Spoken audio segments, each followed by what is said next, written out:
জমিয়ত উলামায়ে ইসলাম বাংলাদেশের ঢাকা মহানগরী উত্তরের সাংগঠনিক সম্পাদক মাওলানা হোসাইন আহমদ কাসেমি। তিনি আমাদেরকে একটি সুনির্দিষ্ট প্রক্রিয়া সম্পন্ন করার জন্য এখানে আসার এবং বসার তৌফিক দান করেছেন। এই জন্য রবের শুকরিয়া আদায় করি, আলহামদুলিল্লাহ।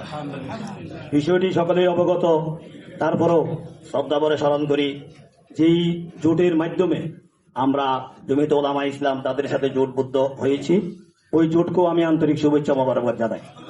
শহীদ রাষ্ট্রপতি মরহুম জিয়াউর রহমান, তিনবারের সফল প্রধানমন্ত্রী বেগম খালেদা জিয়ার রোহের মাগফিরাত কামনার সাথে সাথে যার অনুপ্রেরণায় আজ আমরা এই পর্যন্ত এসে পৌঁছেছি, হেফাজত ইসলাম বাংলাদেশ তথা জমিয়ত উলামায়ে ইসলাম বাংলাদেশের মরহুম সাধারণ সম্পাদক সেক্রেটারি জেনারেল আল্লামা নূর হোসাইন কাসেমি সাহেব এবং হেফাজতের ভোল খাওয়া নেতা, যিনি তার বলিষ্ঠ সিদ্ধান্তে এই দেশে ইসলাম বিরোধী বেনিয়াদেরকে উৎখাত করার জন্য তার আজীবনের শ্রম দিয়ে গেছেন, শহীদ মরহুম আল্লামা আহমদ শফি সাহেব সহ সকল নেতৃবৃন্দকে আল্লাহ তাআলা তাদেরকে জান্নাতুল ফেরদাউস উঁচু মাকাম দান করেন।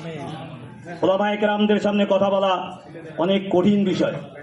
আমি বিএনপির নেতৃবৃন্দকে লক্ষ্য করে বলবো যে হক ও হক্কানি উলামায়ে কেরামদেরকে এবং ইসলাম বিদ্বেষীদেরকে চিনতে আমরা দেওবন্দি যাত্রা কখনো ভুল করি নাই।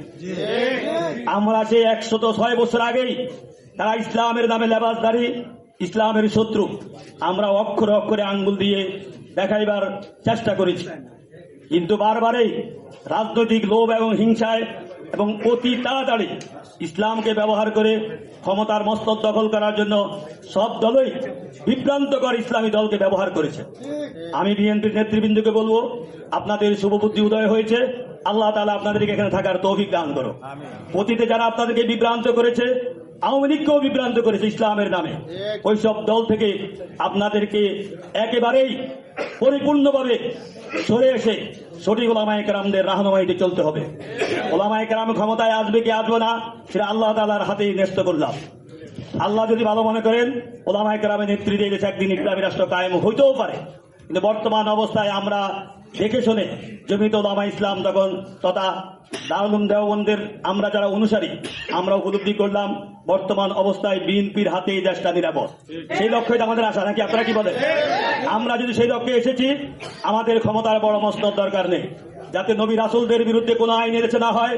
এবং আমি একটা দাবি করব, যদি আপনারা একমত থাকেন, প্রথম সংসদ অধিবেশন যদি তারেক জিয়া সাহেবের মাধ্যমে সংগঠিত হয়, এবং আমরা আশা করি সেটা হওয়া সম্ভব, আল্লাহ তাআলা সেটা কবুল করো। আমরা প্রথম অধিবেশনে চাই এই দেশে কাদিয়ানীদেরকে, রাসূলের দুশমনদেরকে কাফির ঘোষণা করা হোক।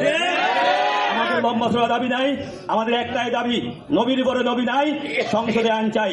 আর আমরা তারেক রহমান সাহেবের মাধ্যমে প্রথম সংসদ অধিবেশনে এই আইনটা চাই। আমি নেতৃবৃন্দের মাধ্যমে জনাব তারেক রহমান সাহেবদেরকে আমাদের আজকের আহ্বানটা পৌঁছে দেওয়ার জন্য উদ্যত আহ্বান জানাই।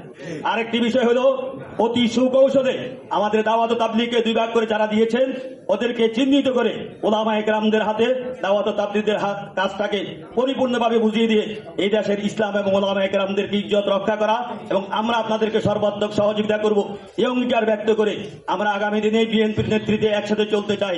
আল্লাহ তাআলা আমাদের এই চলাকে ইসলাম এবং মুসলমানদের হেফাজতের কল্যাণে কবুল করো। ওয়া আখিরু দাওয়ানা আলহামদুলিল্লাহি রাব্বিল আলামিন। গুরুত্বপূর্ণ